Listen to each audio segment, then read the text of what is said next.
दोस्तों, इस चैनल पर हम भारतीय पक्षियों की जानकारी की एक नई श्रृंखला शुरू कर रहे हैं, जिसमें भारत में पाए जाने वाले विभिन्न पक्षियों की पहचान, उनके आवास, भोजन और जीवन शैली को सरल और रोचक तरीके से समझने का प्रयास करेंगे।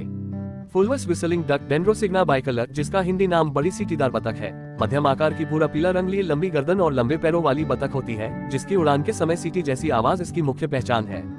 इसका महत्व आर्द्रभूमि पारिस्थितिकी तंत्र में जलीय पौधों के संतुलन और बीजों के प्रसार में माना जाता है। ये दलदलों, झीलों, तालाबों और धान के खेतों में पाई जाती है तथा जलीय पौधों, घास, बीज और कभी कभी कीटों को भोजन के रूप में ग्रहण करती है। इसका जीवन चक्र प्रजनन ऋतु में सुरक्षित जलाशयों के पास घोंसला बनाने से शुरू होता है, जहां मादा 8 से 12 तक अंडे देती है। लगभग 25 से 30 दिनों में बच्चे निकलते हैं, जो जल्दी तैरना सीख लेते हैं और कुछ महीनों में उड़ान योग्य होकर 2 से 3 वर्ष में प्रजनन अवस्था तक पहुंच जाते हैं। लेसर विसलिंग डक डेंड्रोसिग्ना जावनिका, जिसे हिंदी में छोटी सीटीदार बतख कहा जाता है, आकार में छोटी, गहरे भूरे रंग की और तेज सीटी जैसी आवाज निकालने वाली बतख है। इसका महत्व यह है कि यह शहरों के पास की आर्द्र भूमियों को भी जीवित और संतुलित रखने में सहायक होती है। ये झीलों, तालाबों, दलदलों और जलयुक्त कृषि क्षेत्रों में रहती है तथा जलीय वनस्पति, बीज, अनाज और छोटे कीटों पर निर्भर रहती है।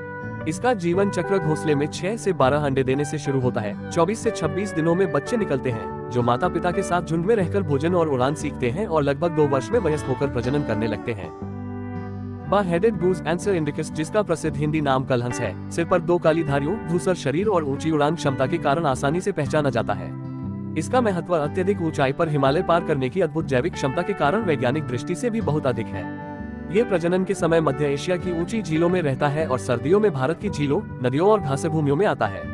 इसका भोजन मुख्यतः घास, जलीय पौधे और फसलों के अंकुर होते हैं। इसका जीवन चक्र 4 से 6 अंडों से शुरू होकर तेजी से विकसित होने वाले चूजों, लंबी दूरी के प्रवास और 2 से 3 वर्षों में पूर्ण प्रजनन अवस्था तक पहुंचने के साथ हर वर्ष दोहराया जाता है। ऐसे ही अन्य वीडियो देखने के लिए इसे लाइक, शेयर तथा चैनल को सब्सक्राइब करें। धन्यवाद।